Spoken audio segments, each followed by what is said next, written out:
ہم کیا پڑھ رہے تھے اب آخر کل؟ پوجا.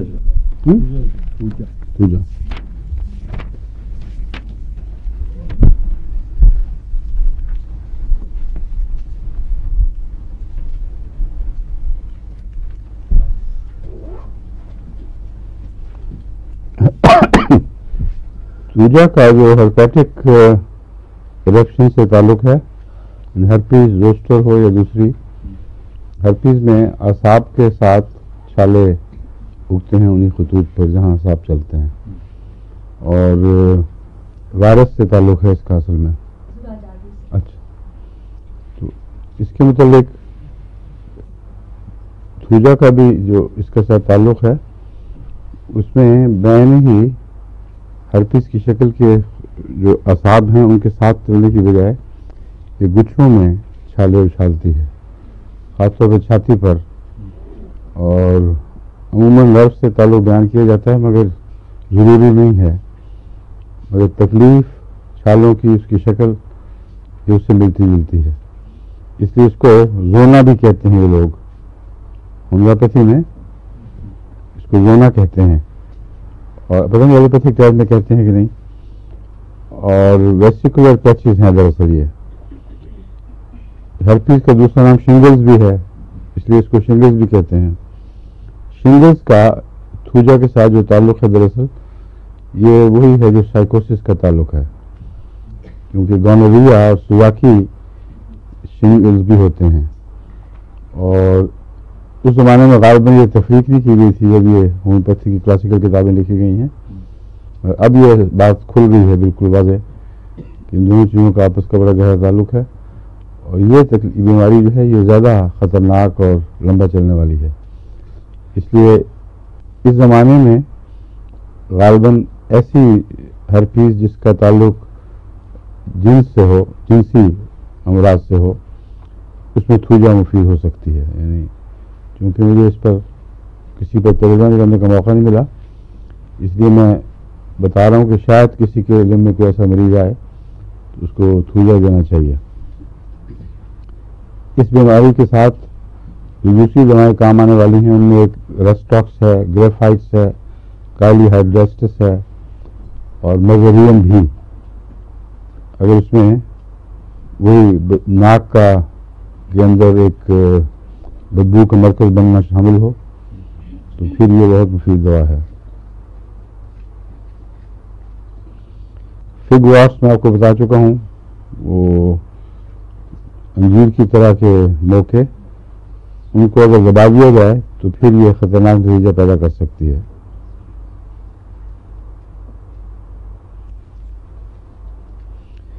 اس کے علاوہ سنیک بائٹس میں بھی تھوجا کو مفید بتایا گیا ہے. مجھے اس میں تجربہ نہیں، کیونکہ میں جو وقف جدید کے دوران تھرگ کے علاقے میں سانپ کے کانٹے پر علاج کرتا تھا، سانپ کانٹے کا، اس میں تو زیادہ تر آرنیکا، لیکسیڈیم یہ بھی مفید تھیں.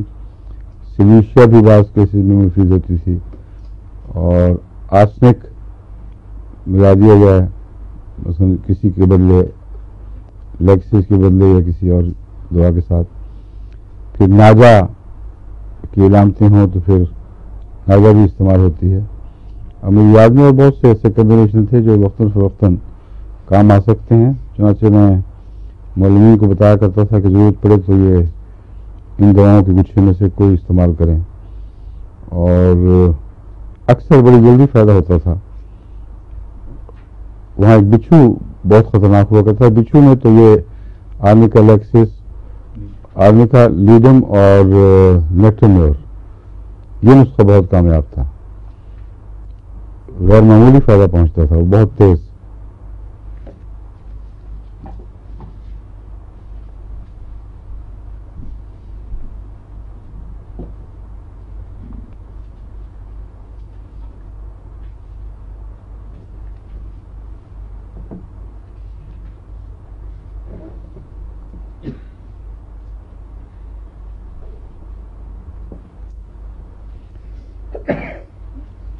تھوجا میں بھی رسٹاک سے مشابہ اور علامتیں پائی جاتی ہیں. ایک تو چھالوں اور شنگلز وغیرہ کی جو تکلیف ہے، اس کے علاوہ اگر تھوجا کا مریض خاموش بیٹھے تو اس کی تکلیف بہت بڑھ جاتی ہے، لیٹنے سے بھی تکلیف بڑھ جائے گی. مگر حرکت اور مشقت نہیں کر سکتا، کمزوری ہوتی ہے نسبتاً، اس لیے بستر میں ٹرن کرتا ہے، جس طرح آرسنک کا رسٹاس کا مریض بھی بستر میں کروٹیں بدلے گا. یہ جو گروپ ہے سمپٹمس کا، یہ رسٹاک سے بھی شفا پا جاتا ہے اور تھوجا سے بھی، لیکن فرق یہ ہے کہ تھوجا سائیکوٹک ہے، یعنی اس کا وہ صبح کی تکلیفوں سے تعلق ہے، اور وہ علامتیں اگر نمایاں طور پر پائی ہیں تو تھوجا ہوگی، ورنہ رسٹاکس کا ان تکلیفوں سے کوئی تعلق نہیں ہے. یہ ہے اصل بات.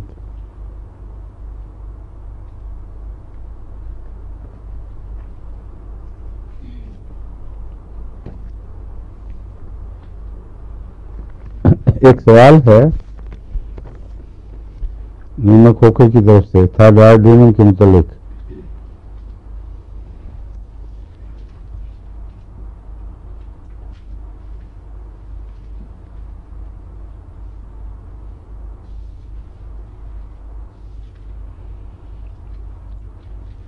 تھائرائیڈ کی 2-3 علامتیں میں نے بیان کی تھیں، ان کو سن کر بعض خواتین کے فون آئے ہیں نیما کھوکھر صاحبہ کو کہ یہ علامتیں ہمارے اندر بھی پائی جاتی ہیں، کیا ہم استعمال کر سکتے ہیں دوا؟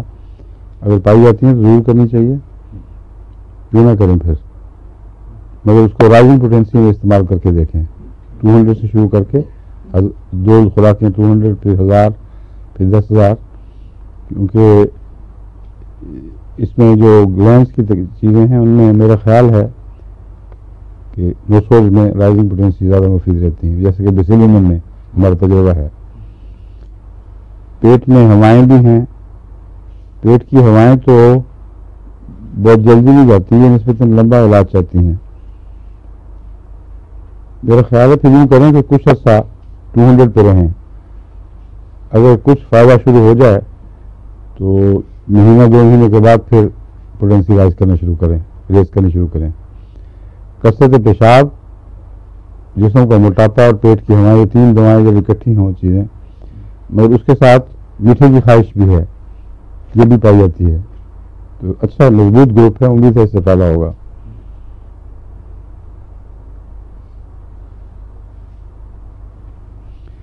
تھائرائیڈ کی تکلیف پر جو میں نے ایک عمومی نسخہ دیا ہوا تھا ان کو، وہ تھائرائیڈینم اور بیسیلینم 200 ملا کر، یہ میں اکثر دیتا ہوں جن کو گلر کی تکلیف ہو. اس کے علاوہ پھر کیلکیریا فلور وغیرہ دوسری دوائیں دی جاتی ہیں. نیما کھوکھر کی رپورٹ یہ ہے کہ جلسہ سالانہ کے موقع پر 2 خواتین کو جو جرمنی سے آئی ہوئی تھیں، گلر کی تکلیف تھی. دونوں خواتین بہت کمزور تھیں، وزن مسلسل گر رہا تھا. ایک خاتون کے گلینڈز تو کافی سوجے ہوئے تھے. 2 ہفتے پہلے ان کا فون آیا ہے کہ وہ بہت بہتر ہیں. 14 پاؤنڈ وزن کم ہوا تھا، اب بڑھ رہا ہے، 5 پاؤنڈ بڑھ گیا الحمدللہ. کل ایک اور خاتون کا فون آیا ہے کہ اب میں بالکل ٹھیک ہوں، اللہ کے فضل سے وزن بھی نارمل ہو گیا ہے. یہ 2 ماہ تک استعمال کرتی رہی ہیں یہی نسخہ. تو اس لیے میں آپ کو بتا رہا ہوں کہ بہت گہرے اثر کی چیزیں ہیں، ان کو یعنی خفیف نہیں سمجھنا چاہیے. اور ایسی بیماریاں جن میں ڈاکٹر یا تو چیر پھاڑ کے گلینڈ باہر نکال کے پھینک دیتے ہیں اور اس سے گلینڈ دکھنا تو بند ہو جاتا ہے مگر بیماری دور نہیں ہوتی. طرح طرح کی بیماریاں اور لگ جاتی ہیں. میرے پاس کئی ایسے مریض آتے رہتے ہیں کہ جن نے آپریشن کرایا تھا اس کے بعد تو کوئی آرام آیا ہی نہیں، پھر وہاں درد بھی رہتا ہے اور بے چینی، وزن گرنا شروع ہو جائے گا.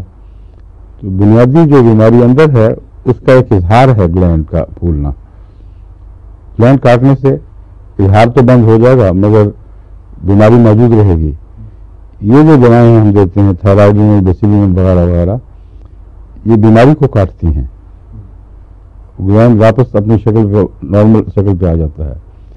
اس لیے اس میں خاص طور پر جب انہوں نے تقویت کے طور پر یہ مثالیں دی ہیں، تو آپ اس کو یاد رکھیں. میرے تجربے میں تو کثرت سے ایسے مریض آئے ہیں جن کے بالکل صاف ہو گیا خدا کے فضل سے. اب ایک اور دوا ہے بہت اہم، جس کا عام طور پر ہومیوپیتھک میں یا استعمال کم کیا جاتا ہے یا جیسے لگ جاتی ہے ویسے ہی. اس کا نام ہے مینگانم. مینگانم بہت ہی اہم اور گہرے اثر والی دوا ہے، اور اس کا اثر وسیع بھی ہے، گہرا ہی نہیں بلکہ مختلف چیزوں کے ساتھ تعلق رکھتا ہے اس کا اثر. مینگانم میں سب سے اہم بات یہ ہے کہ بولنے کی نالی کا جو حصہ ہے، ٹریکیا کہتے ہیں اس کو، ہاں، ٹریکیا میں اگر سلی اجتماع ہو اور رفتہ رفتہ اس کا آواز پر اثر پڑتا ہو، اور کھانسی ایسی جو مسلسل چلے اور تنگ کرے، یہ اگر کھانسی سل سے تعلق رکھتی ہو، بسا اوقات ہوتی ہے، تو مینگانم اس کھانسی کے لیے چوٹی کی دوا ہے اور سلی اثرات کو بھی دور کر دیتا ہے. اس لیے بہت اہم ہے. مینگانم کی جو تصویر ہے وہ اتنی زیادہ خوفناک سی ہے کہ ڈاکٹر اس وجہ سے دھوکہ کھاتے ہیں کہ جب تک یہ تصویر دکھائی نہیں دے گی مینگانم کا کیس نہیں ہے. مینگانم میں چکنی جلد اسی طرح جیسے پہلے سوجا نے بیان کی تھی، اور تیل بالکل زرد رنگ کا، خون نہ رہا ہو اور کمزوری بے حد ہو. اس قسم کی علامتیں جب وہ مریضوں میں تلاش کرتے ہیں وہ نہیں ملتی تو سمجھتے ہیں کہ مینگانم کا کیس نہیں. مینگانم ہو یا کوئی اور دوا جس کی آغاز کی علامتیں شروع ہو چکی ہوں، اس وقت جسم پر یہ انتہائی اثرات ظاہر نہیں ہوا کرتے، اور جب وہ ظاہر ہو جائیں تو پھر ان کا علاج زیادہ مشکل ہو جاتا ہے. اس لیے ایک صحت مند مریض میں بھی اگر آپ کو شبہ پڑے کہ مینگانم قسم کی کھانسی اس کو لگ گئی ہے تو مینگانم ضرور دینا چاہیے. اس کے علاوہ دوسری دواؤں سے بھی وہ کھانسی دور ہو سکتی ہے، لیکن وہ اتنا گہرا اثر والی نہیں ہے جتنا مینگانم ہے. اگر نرخرے کا یا سانس کی کھانے کی نالی کا حصہ معروف ہو رہا ہو اور اس میں سلی اثرات ہوں تو سب سے چوٹی کی دوا مینگانم ہے. اس لیے ایسی کھانسی کی قلع کرنے کے لیے اس کو پہلے آپ کو استعمال کرنا چاہیے. ایک کل سوال تھا کتاب کے متعلق کہ بعض اور علامتیں آپ جو نہیں بتاتے وہ لکھ لی جائیں یا نہیں. اس میں یاد رکھنا چاہیے کہ بعض ایسی علامتیں ہیں جو جنسی بیماریوں سے تعلق رکھتی ہیں. ان میں اشارہ کر کے گزر جاتا ہوں، اور اب جنہیں کتابیں مرتب کرنی ہیں ان کا کام ہے کہ وہ حصے اصل کتاب میں جس طرح کوٹ ان کوٹ میں لے لیں. لیکچر میں نہ بھی آئیں تو کتاب میں تو ہونے چاہیے، کیونکہ جس مریض نے پڑھنا ہے وہ اپنے حالات کو بہتر سمجھتا ہے. اس کے سوا کوئی اور ضرورت نہیں داخل کرنے، کیونکہ باقی میں چھوڑتا ہوں عملاً ان کی ضرورت نہیں. اس کی ضرورت رہتی ہے، مجھے چھوڑنی پڑتی ہیں. یہ فرق ہے صرف.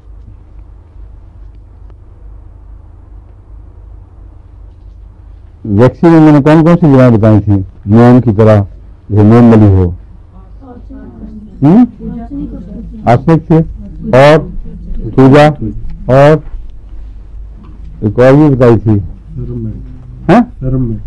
فیرمیٹ میں تھی نہیں، اچھا ویڈیا میں تھی. ہاں، مینگانم میں بھی یہ چکنائی جیسے ویلڈنگ مریض ہو یہ بہت نمایاں ہے.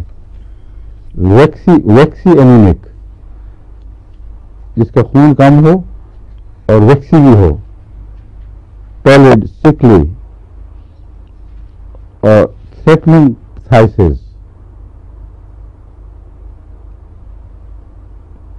ایسا مریض جس کے متعلق خطرہ محسوس ہوتا ہو کہ اس کو سل ہو جائے گی. دوسرا حصہ اس کا جو ہے اثر کا وہ ہے ہڈیوں کا کہ پیریاسٹیم، اوپر کا حصہ، جھلی جس میں باریک ریشے بھی ہوتے ہیں، اعصاب کے اور خون کی نالیاں بھی، یہ لپٹی ہوتی ہیں ہڈیوں کے ارد گرد، ان کو وہاں کی خوراک مہیا کرتی ہیں. ان کے ساتھ اس کا بہت تعلق ہے، اور ہڈیوں سے بھی تعلق ہے. اس کے اندر یہ کیریز پیدا کر سکتی ہے دوا، زہر کے طور پر، اور ہومیوپیتھی کے طور پر شفا بخش سکتی ہے.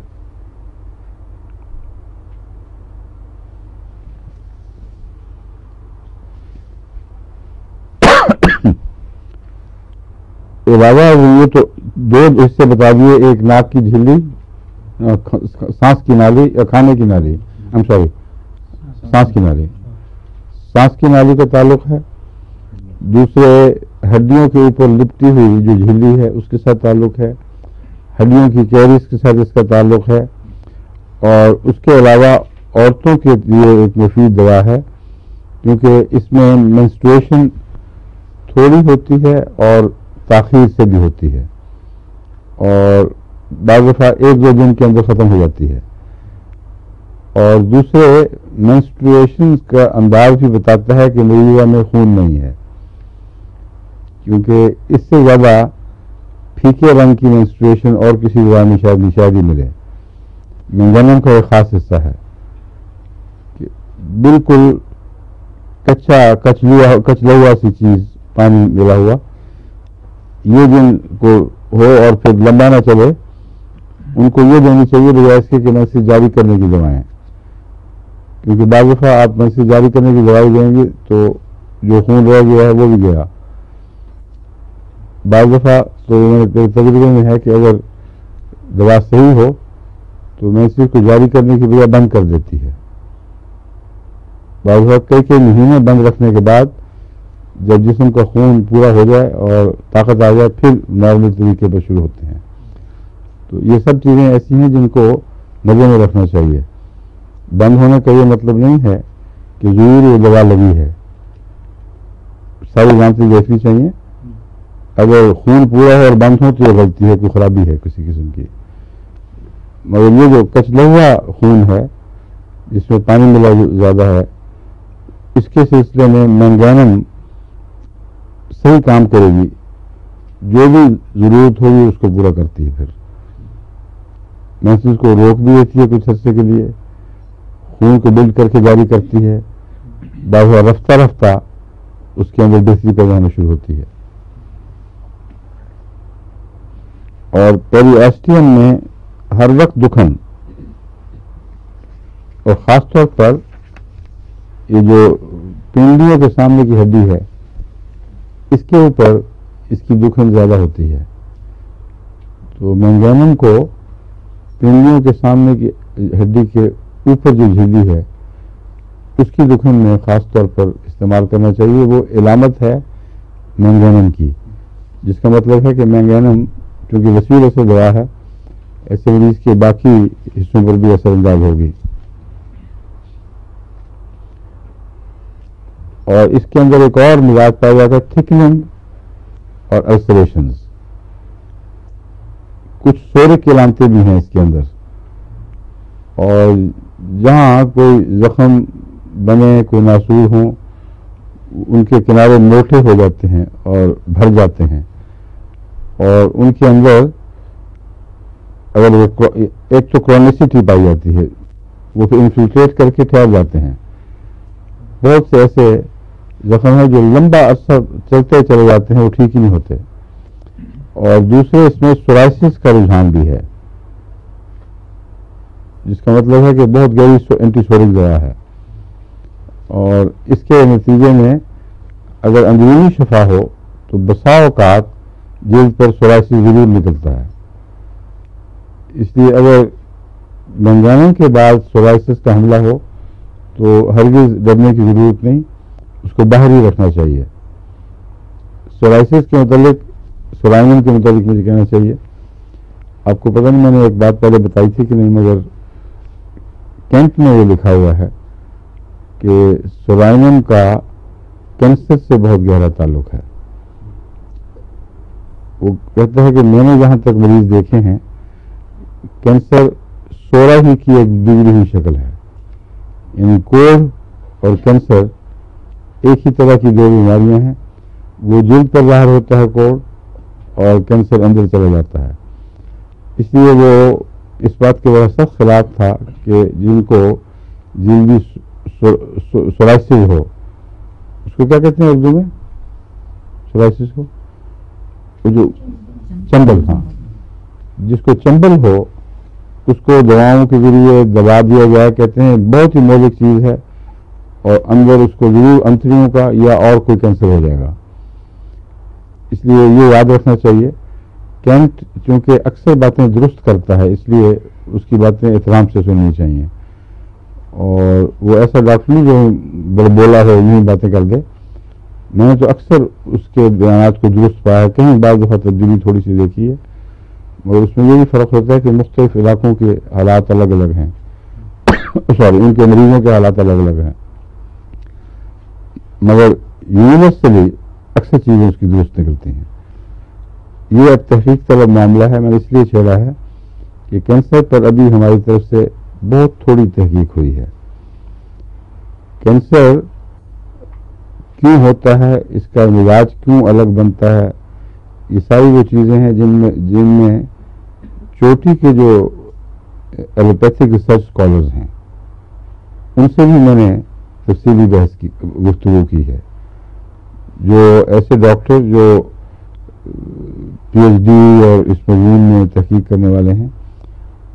ابھی پچھلے دنوں ایک رشیا سے بھی ایک چوٹی کے ڈاکٹر آئے ہوئے تھے، ان کا اتنا نام ہے کہ وہ یو ایس ایس آر سے، رشیا سے نہیں، کہ ان کو یہاں انٹرنیشنل کانفرنس میں پیپر پڑھنے کے لیے بلایا گیا تھا، تو ان سے بھی تفصیلی گفتگو ہوئی۔ اس بات کو انہوں نے آخر پہ تسلیم کیا، کہتے ہیں اس میں ہرگز کوئی شک نہیں کہ آج تک ہمیں کینسر کے مزاج کی وجہ سمجھ نہیں آئی، بالکل اس بارے میں ناکام ہیں کہ کینسر کیوں اپنی ایک الگ شخصیت اندر بناتا ہے، اور اس شخصیت میں باغیانہ پہلو بڑا نمایاں، اور پھر یہ کہ ایک جگہ سے اگر اس کو دبا بھی دیا جائے، بظاہر ٹھیک کیا جائے، تو دوبارہ از خود جسم وہی کینسر کسی اور جگہ بنا سکتا ہے۔ کسی ایک حصے سے معروف ذروں کا دوسری طرف منتقل ہونا ضروری نہیں ہے۔ امریکہ میں بعض اسپیشلسٹ ہیں، ان سے میری یہی گفتگو ہوا کرتی تھی، میں ان سے کہتا تھا کہ آپ کو غلط فہمی ہے کہ اگر آپ گھیر لیں گے کینسر کو ریڈیشن کے ذریعے، دوسری چیزوں کے ذریعے، تو یہ دوسری جگہ نہیں نکل سکتا۔ پہلی دفعہ جو یہاں نکلا ہے اس کی وجہ یہ تو نہیں امپورٹ ہو کے کوئی سیل میں داخل ہوا تھا، انسانی نظام دفاع میں یا اس کے بعض دوسرے حصوں میں بنیادی طور پر ایک باغیانہ روح پیدا ہوئی ہے، اس کا سارے انسان سے تعلق ہے، اس کا کسی عضو سے تعلق نہیں ہے۔ وہ باغیانہ روح جو ہے وہ جو فزیولوجی میں جا کے اپنے اثر دکھاتی ہے، اور کہیں نہ کہیں اس میں یہ مادہ پایا جاتا ہے کہ وہ نکلا دوبارہ۔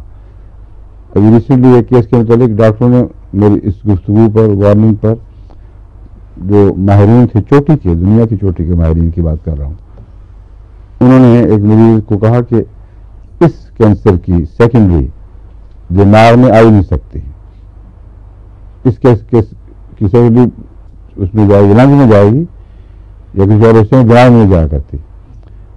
اور ان کو میں نے وارننگ دی کہ غلط کہہ رہے ہیں، اگر سپریس کیا آپ نے تو ہر جگہ جا سکتی ہے، اور وہ مریض اس کی وفات دماغ کے کینسر سے ہوئی۔ پھر ڈاکٹروں نے کہا ہمیں نہیں پتا کیوں کیسے ہو گیا، مگر اس لیے شروع میں وہ پس کہہ رہے پس پڑ گئی ہے، پس کیوں پڑ گئی؟ آخر یہیں بیٹھے اٹھائے، آخر ان کو ماننا پڑا کہ یہ کینسر تھا جس نے دماغ پہ قبضہ کیا۔ تو کینسر کے متعلق ہمیں ضرور تحقیق کرنی چاہیے کہ اس کا کس کس چیز سے تعلق ہے۔ ایک تو سورا کا بتایا ہے نا ڈاکٹر کینٹ نے، اس کے علاوہ اس کا سل سے بھی تعلق ممکن ہے اور سلی مادوں سے۔ تو مختلف کینسر جو ہیں ان کے اپنے اپنے خاندان ہیں، اپنی اپنی عادات ہیں، اس لیے ان کا ضرور کسی بنیادی انسانی بیماری سے تعلق ہوگا جو ان کو ایک مزاج بخشتا ہے، اور سپریشن ضروری ہے۔ کینسر انہیں مریضوں میں ظاہر ہوتا ہے جہاں بیماری کو کسی ذریعے سے دبانے کی کوشش کی گئی ہے، کیونکہ یہ شیطانی بیماری ہے جو مقابل پر سر اٹھاتی ہے اور طاقتور ہے زیادہ، پھر جسم کو اختیار نہیں رہتا، جتنا اس کو دبائیں گے اتنا سرکش ہوتی جاتی ہے بیماری، اور جیسے دماغ لگا ہو اندر، جیسے اپنی علیحدہ شخصیت کا احساس ہو اور اس کے خلاف برداشت نہیں کرتی۔ اور سوال یہ ہے کہ اس کو، اس مزاج کو سمجھ کر یہ تحقیق کہ یہ مزاج جسم کے کسی حصے میں کیوں پیدا ہوا ہے، کس قسم کے مریضوں میں ہوتا ہے، کون کون سی بیماریاں ہیں جن کو دبانے سے کس قسم کے کینسر کے خاندان نشو و نما پاتے ہیں، اور ایک دفعہ یہ باریانہ روح پیدا ہو جائے تو علاج کیا ہے۔ اس علاج کے تعلق میں میرا خیال ہے کہ قرآن کریم کا مطالعہ، بغاوت کی روح کو کچلنے کے تعلق میں شیطان کا مطالعہ اور اس کا علاج شیطانی روحوں کا، وہ دیکھنا پڑے گا۔ مگر بعض دفعہ تو جب شیطانی قبضہ زیادہ ہو جائے تو اللہ تعالیٰ کہتا ہے کہ جا مجنون مدھورا، کہ اس کا کوئی علاج نہیں، تو ایسا شیطان تو پھر کھا جائے گا سب جسم کو۔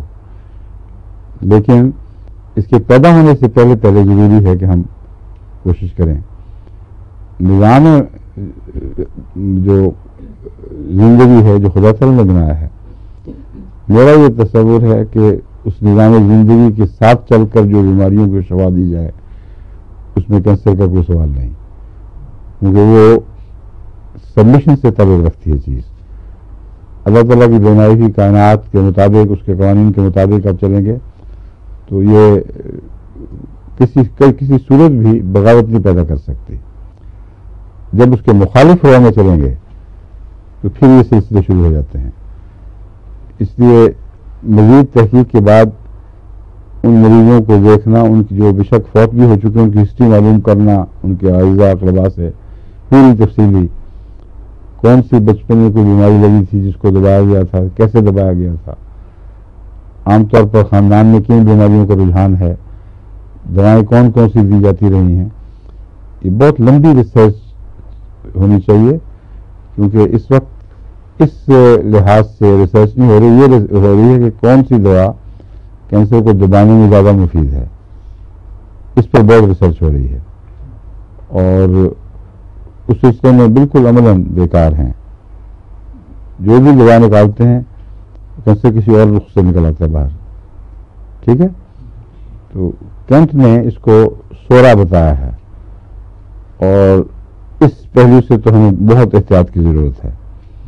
سورا بھی ایک وجہ ہے، جلد پر ایک اظہار ہے باغیانہ کہ اندر ناراض ہے جسم کسی چیز سے تو جلد پر وہ پھینکتا ہے اپنی بیماری کو، اگر اسے دبا کے اندر پھینکیں گے تو پھر وہ بہت خطرناک کینسر بن سکتا ہے، ٹھیک ہے۔ ڈاکٹر صاحب آپ کینسر کے متعلق ایک پیپر پڑھیں نا یہاں اس پہلو سے کہ کیٹیگریز کیا کیا ہیں کینسرز کی، یعنی مثلا پتے کا کینسر ہے وہ کہاں کہاں جاتا ہے، اس کا کس کس سے تعلق ہے، جگر کا کینسر اور جو ہڈیوں کا، گردوں کا، لنگس کا، دماغ کا، ان سب کے آپس کے کیا تعلقات ہیں، کون کون سے گلینڈز پر اثر انداز ہوتے ہیں، جلد کا کینسر، اور اس میں 2-3 قسم کے کینسر ہیں۔ اگر ہم اس کو کینسر میں شمار کریں اس کو چمبل کو، تو چمبل بھی ایک کینسر کی قسم ہے، مگر اس کے علاوہ بہت سے کینسر ہیں جو شمالی ملکوں میں اگر ننگا انسان پھرے جلد کو محفوظ نہ رکھے تو وہاں کی جو ریڈیشن ہے اس سے بھی کینسر ہو جاتے ہیں۔ تو کئی قسم کے امکانات ہیں، مگر ان کی کیٹیگرائزیشن ہو، یہاں سب کو بتایا جائے جو ہمارے نئے نئے ہومیوپیتھ بن رہے ہیں، کیونکہ ان کا یہ علمی پس منظر نہیں ہے جو ایلوپیتھک نے تیار کیا، اس لحاظ سے ہم لازماً ممنون ہیں، ایلوپیتھی کو کنڈیم نہیں کرتے، مگر ان کی جو یہ کوششیں ہیں مخالفانہ اس کو کنڈیم کرتے ہیں۔ ریسرچ بہت کی ہے انہوں نے، اس میں کوئی شک نہیں، تو ایلوپیتھی ریسرچ نہ ہوتی تو اکثر معاملوں میں ہومیوپیتھی اندر ہی رہتا کیونکہ اس کو روشنی نہیں مل سکتی تھی. تو ریسرچ کے لحاظ سے ایلوپیتھک سے فائدہ اٹھانا ضروری ہے. اور بعض لوگ کچے ہومیوپیتھ شوخیاں مارنے لگ جاتے ہیں, بھگانے لگ جاتے ہیں کہ جی اور ہومیوپیتھک ہے, ایلوپیتھک بکواس ہے. بالکل بکواس ہے یہ طرز عمل. ایلوپیتھی نے بڑے کام کیے ہیں. بعض دفعہ ہمیں خود مجبوراً ایک مرتے ہوئے مریض کو ایلوپیتھی کی سپرد کرنا پڑتا ہے, کم سے کم عارضی سہاروں کی خاطر. ان کے پاس نئی مشینیں, مزید الیکٹرانک ایسی ڈیوائسز ہیں جن کی وجہ سے مریض کو بہت آرام ملتے ہیں, جو صرف ہومیوپیتھک دوا نہیں پہنچا سکتی, یا پہنچا سکتی ہے اور ہمیں علم نہیں. ایسے مریض کو بھیجنا پڑے گا. اسی طرح لائف سیونگ جو ان کے طریقے ہیں, آکسیجن کا مہیا کرنا اور بہت ساری ایسی چیزیں ہیں, تو اس کے ساتھ صلح کر کے پہلی ریسرچ کو بڑھانا چاہیے, بجائے اس کے کہ یوں خام خواہ گھٹیا باتیں کی جائیں کہ جی ہومیوپیتھک آ گئی, ایلوپیتھک بیماری ہے. یہ ویسے بھی اس کے خلاف ہے, خدا تعالیٰ کے منشا کے خلاف ہے. اگر ہومیوپیتھک ایسی ہوتی کہ اس کے سوا کوئی علاج ہی نہیں, تو اکثر انبیاء تو بیچارے بغیر ہومیوپیتھی کی وفات پا گئے. اس لیے یہ گستاخی ہے یہ کہنا کہ صرف ہومیوپیتھک ہے. ہومیوپیتھک جس دور میں نکلی ہے وہ گناہوں کا دور ہے, اور اس دور میں ہومیوپیتھک سے بہتر کوئی علاج نہیں. لیکن جو پہلے زمانے کے لوگ تھے وہ صحت مند تھے. ویسے ہی سادہ پاکیزہ زندگی والوں کو نہ ایلوپیتھی کی ضرورت پڑتی ہے, زیادہ نہ ہومیوپیتھی کی ضرورت پڑتی ہے. ان کے اسٹریسز جو ہیں وہ ان کو ختم کر دیتے ہیں بعض دفعہ, مگر صحتوں کا معیار بہت اونچا ہے, اس لیے ابھی اس کا وقت نہیں آیا تھا کہ ہومیوپیتھی کا علاج شروع کیا جائے. اب حالات ہیں, اللہ کی مرضی ہے, جب چاہے جو خزانہ اتار دے. مگر ایک خزانہ اترے تو پہلے کو حقیر سمجھنا اور ذلیل کر کے چھوڑ دینا, یہ درست رویہ نہیں. یہ میں سمجھانا چاہتا ہوں. جب تک تیل نہیں آیا تھا کوئلے کی کتنی ضرورت تھی, مگر ابھی بھی پڑ جاتی ہے, اس کو پھینک تو نہیں سکتے. بس زمانے کی ترقی میں جو شفا دی سب اللہ کی طرف سے ہے اور انعام ہے. طبی دیکھیں کئی نسخے ہیں جو آج بھی کام آتے ہیں, اور ہومیوپیتھک میں بھی کے دوران بھی بعض طبی نسخے میں استعمال کرنے کی اجازت دیتا ہوں, بڑا فائدہ ہوتا ہے. تو ایک تو اپنے ذہن کے جو رجحانات ہیں ان کو کینسر سے بچائیں. یہ بھی کینسر ہے, اس قسم کی تنگ نظریاں, کیونکہ حضرت مسیح صلی اللہ علیہ وسلم نے ان اداؤں کو کوڑ کہا ہے. اس قسم کی تنگ نظری اور حاسدانہ رویہ دوسروں کے متعلق حضرت مسیح علیہ السلام فرماتے ہیں یہ روحانی کوڑ ہے. اور کوڑ کے متعلق ابھی میں آپ کو ثابت کیا ہے کہ یہ کینسر کی قسم ہے. تو میں نے یہ نہیں کہا, سچ مچ کہا ہے کہ اس کینسر سے اپنے آپ کو بچانا چاہیے.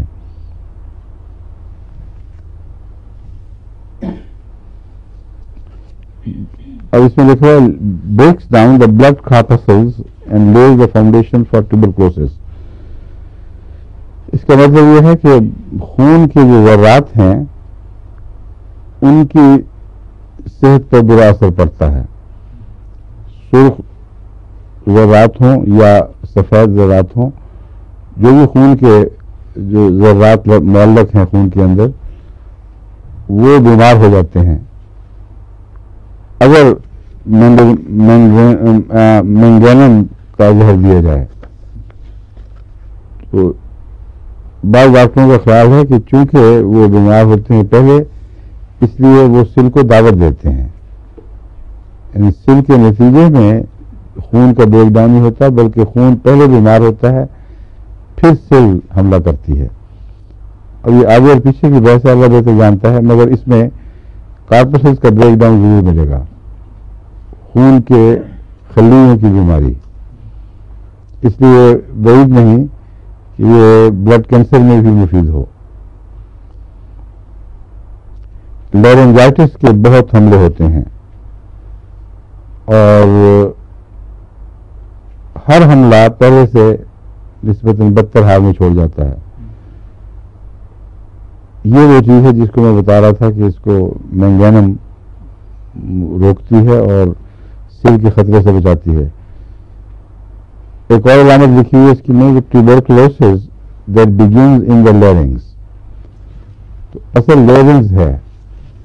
لیرنگز میں کمزوریوں کے نتیجے میں جب بار بار وہاں سردی لگے اور نزلہ ہو, اس قسم کی چیزیں جس سے لیرنگز پہ اثر ہو جائے, انفلمیشن پیدا ہو جائے, وہ اگر ٹیوبرکلوسس میں منتج ہو تو اس میں یہ مینگانم اچھی دوا ہے.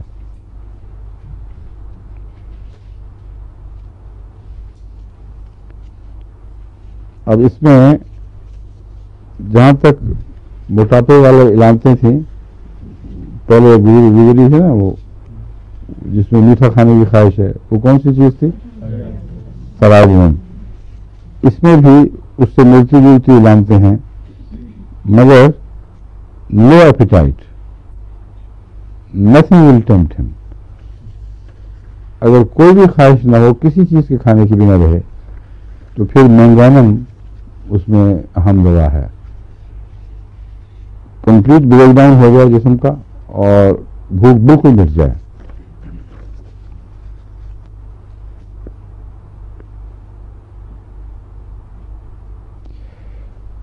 ایک لکھے سیمی میلیگنینسی, مطلب یہ ہے کہ نیم کینسر. مراد یہ ہے کہ ایسے السریشن جو زخم اور ناسور ہوں وہ بھرنے کا نام نہ لیں اور مستقل ٹھہرے رہیں.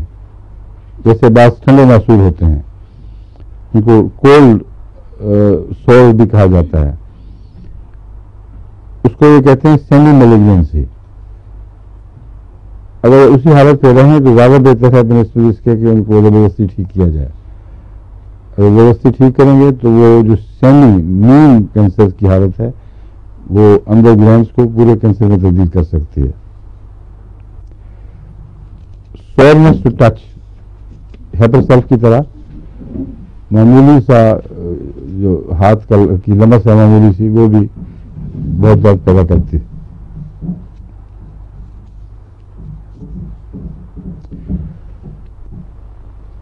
اگر اس میں چلنے سے ہڈیوں میں درد ہو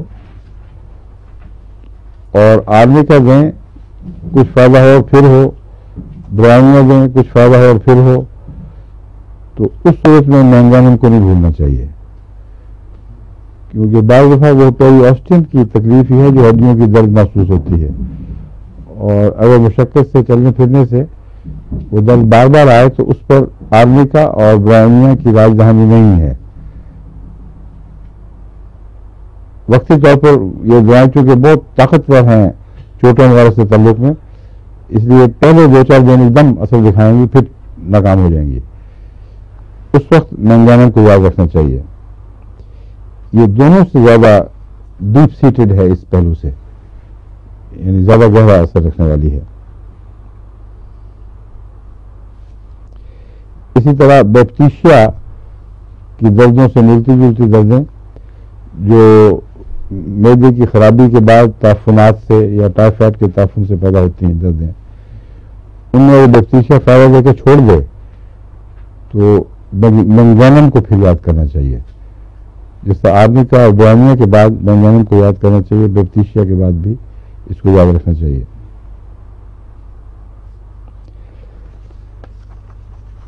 اور اس میں سورائسس بھی ہے, چمبل بھی پایا جاتا ہے, اور اس کی ایک علامت ہے جو ملتی ہے فاسفورس سے بھی اور ڈلکامارا سے بھی, ورس کولڈ ڈمپ ویدر. اور فاسفورس سے علامت ہے اسٹارم سے پہلے تکلیفوں کا بڑھ جانا. فاسفورس کے علاوہ کون سی دوائیں بتائی تھیں آپ کو؟ کوسٹیکم اور روڈوڈینڈران. ٹھیک ہے, روڈوڈینڈران. اسٹارم سے پہلے اچانک بیماریوں کو بڑھنا جو ہے اس میں سب سے یا محسوس ہو جانا پہلے ہی کہ کچھ ہونے والا ہے.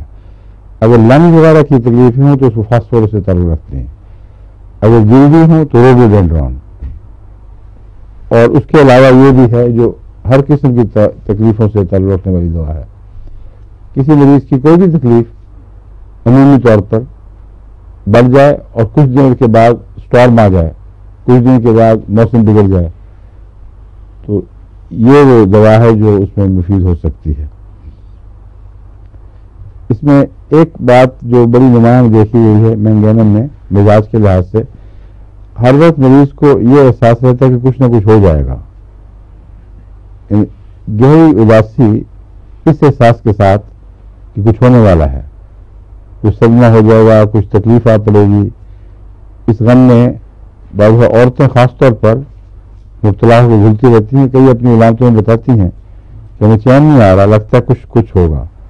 اپنے بچوں کی طرف سے، خاوند کی طرف سے، دوسروں کی طرف سے توہمات. اس میں مینگینم بہت مفید دوا ہے اور اس علامت سے دوسری بیماریوں پر بھی اس کا اثر انداز ہوگی. اس علامت سے گئیں تو ایسی عورتوں کی دوسری بیماریاں جن کا بعض دفعہ زہر یہ علامت پیدا کر رہا ہوتا ہے وہ بھی ساتھ ٹھیک ہوں گی، کیونکہ یہ علامت بھی بعض اندر ہلکے زہروں سے تعلق رکھنے والی علامت ہے جو خون میں گھل کر تو مزاج میں یہ بات پیدا کر دیتے ہیں.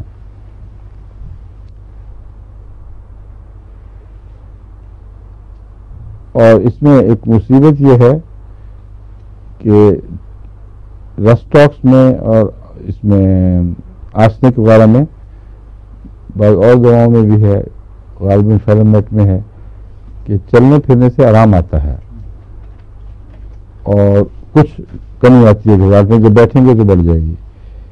اس میں مصیبت یہ ہے کہ جتنا اس کی وجہ سے چلو گے اتنی تکلیفیں بھی بڑھیں گی اور بیٹھا جاتا نہیں. یہ بڑی مصیبت ہے اس کی.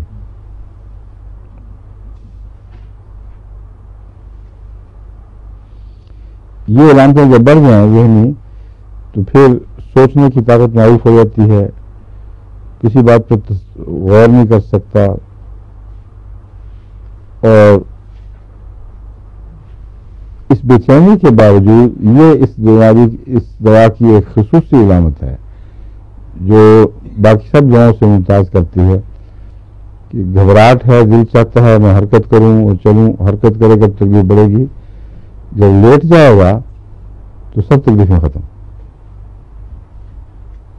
اگر لیٹ کر آرام رہے اور ساری رات، بعض دفعہ ایسے مریضوں کی کھانسیاں بھی بند ہو جاتی ہیں، لیٹے رہیں کچھ بھی نہیں ہوتا، اور جب اٹھ کر چلنا پھرنا شروع کیا تو پھر یہ ساری علامتیں جو ہیں وہ بڑک اٹھتی ہیں. اور لیٹنا جو ہے باقاعدہ لیٹنا مراد ہے، بیٹھنا اور کھڑا ہونا نہیں، یعنی براہ راست حرکت سے اس کا تعلق نہیں ہے. اور جو پرون حالت میں انسان لیٹ کر آرام کرتا ہے اس وقت رفتہ رفتہ بیماریاں سب مدم پر کے تو غائب ہو جاتی ہیں. عام طور پر یہ بعض لوگ ایسی عورتوں کو جو بیڈ ریڈنگ ہوتی ہیں یہ دوا دیتے ہیں اور اچھی رپورٹس بھی بتائی گئی ہیں. خاص طور پر اگر موٹی ہوں اور دردوں کی شکایت رہے اور ہر وقت لیٹی رہیں، لیٹنے سے آرام ہو. بعض لوگوں کو تانے بھی دیتے ہیں کہ بنتی ہے، بناوٹ کرتی ہے، وہ دردیں کہاں غائب ہوں گی لیٹ کر. تو یہ جھوٹا الزام ہے ان پر. بعض بیماریاں ایسی ہیں جہاں جیسے اس دوا میں کام آنے والی اس سے تعلق رکھنے والی بیماریاں لیٹ کر بالکل سب تکلیفیں غائب ہو جاتی ہیں. جہاں اٹھی ہوش میں آئی کام شروع کیے وہاں وہ تکلیفیں عود کر آئیں. تو اگر یہ سچی بات ہو، بناوٹ نہ ہو، تو پھر یہ دوا کام کرے گی. اور بناوٹ پہچانے کا طریقہ یہی ہے، یہ دوائی دے کے دیکھیں گے اگر پھر بھی یہی کرے تو پھر کیا چھوڑ دو پسند لیٹی کا بھی شک ہے.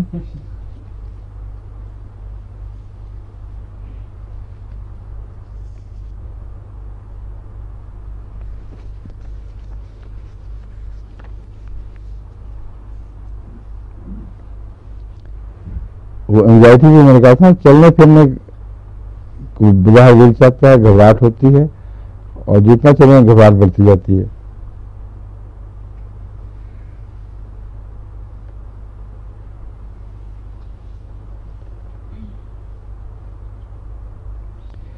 آرسنک اور رسٹاکس دونوں یاد آتے ہیں اس میں، مگر دونوں سے مختلف مزاج ہے.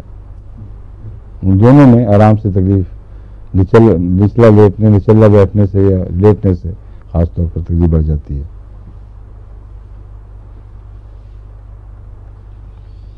ہاں یہ بھی اس میں آگے ہے وہ قصہ. Manganum is a wonderful remedy for bedridden women who love to keep still. تو یہ ہے بیماری ان کی، کوئی ذہنی تکلیف نہیں ہے صرف.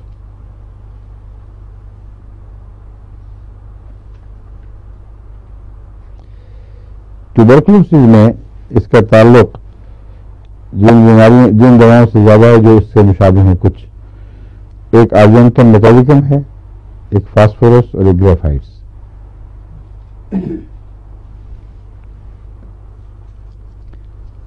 اور موٹاپا بھی گریفائٹس والا اس میں پیدا ہوتا ہے. میں نے بیان کیا تھا نا، خاص طور موٹی عورتیں اگر لیٹنے والی ہوں تو ان میں وہ دوائی زیادہ امکانی طور پر مفید ہوگی.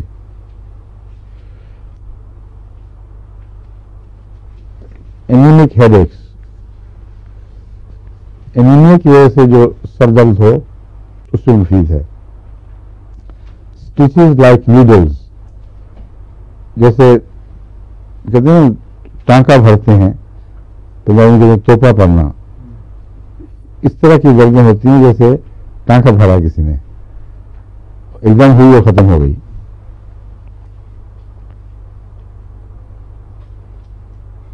اور جو کھوپڑی ہے باہر کی، اس میں دباؤ سے بھی تکلیف ہوتی ہے، اور اس کو اگر آپ ہاتھ لگا کے ہاتھ پھیریں گے تو پتہ لگے گا کہ جگہ جگہ اس کو دکھن کے دائرے بنے ہوئے ہیں. یہ ساری کھوپڑی ہے یا پھر کچھ حصوں میں جگہ جگہ دکھن ہوتی ہے. یہ بھی منگانم سے تعلق رکھنے والی علامت ہے. اچھا، یہ دکھن کی بجائے اس نے یہ علامت لکھی ہوئی ہے ریڈ سور spots here and their on the scalp like phosphorus.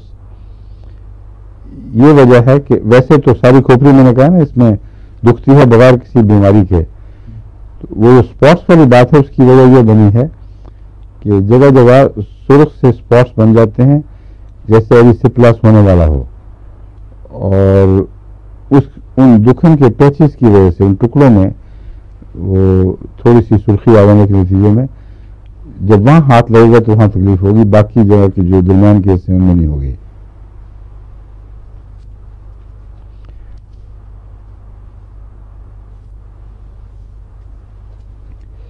Agglutination of the eyelids.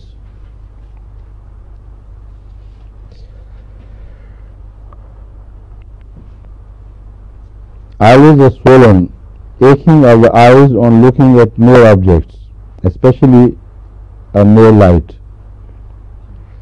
اس کا مطلب ہے کہ آنکھ کے چھپر پر پردے سوجے ہوتے ہیں،